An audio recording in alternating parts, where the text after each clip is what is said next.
Viewers তারা আসলে সবসময় ভিডিও গুলা দেখে, তো আমি এই ফোনটা আজকে কিনে আনছি, দেখেন একদম নতুন। তো এই মোবাইলটা আমি তাদেরকে গিফট হিসেবে দিয়ে দেবো। সালাম আলাইকুম ভাইয়া।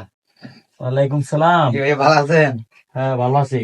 ভাই আপনার ভাই চিনছেন নি? হ্যাঁ ভাই ভালো আছি। না চিনি নাই তো। ভাই আপনার ভিডিও দিয়ে তো ওই দেখতে আইলাম, এখানে কাজ করি সামনে।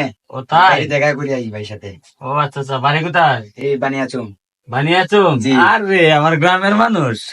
তো ভাই আসছো, তোমাদের যে আসলে কি আপ্যায়ন করি এটাও বুঝতে পারতেছি না। আরে না ভাই। আচ্ছা ঠিক আছে, বসো। আপনি ও, বসেন। রাত তো অনেক হয়ে গেছে। আর আজকে রাত থাকবে না যে না না কি চলে যাবো। আমরা পাশে তাই থাকো, আমরা বাসা খালি আছে। আরে না তো আসলে ভাই তোমরা আসছো, তোমরা কি যে দে আমি ঠিক বুঝতে পারতেছি না। তোমরা যেহেতু আসছো দেখা করার জন্য, আমার এলাকার মানুষ। আমি আজকে একটা নতুন ফোন আনছি কিনে আমি। তো যাও, তোমরা আমার পক্ষ থেকে ফোনটা আমি দিয়া দেই।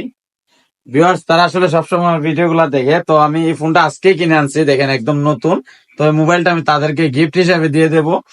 তারা যেন আসলে, যেহেতু আমার ভিডিও সবসময় দেখে, তারা আসলে পাওনায় আছে, তো তাদেরকে আজকে মোবাইলটাই দিয়ে দেবো।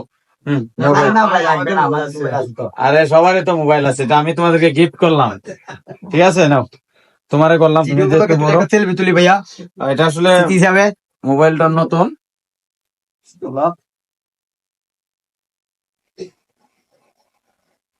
Good bye. তো আসলে বক্স নেন, এটা আমি আনবক্স করে ফেলছিলাম। আপনারা কষ্ট দিলাম অনেক। ঠিক আছে, ওকে, ধন্যবাদ, ভালো থাকবেন। আচ্ছা ওকে ভাই, আল্লাহ হাফেজ।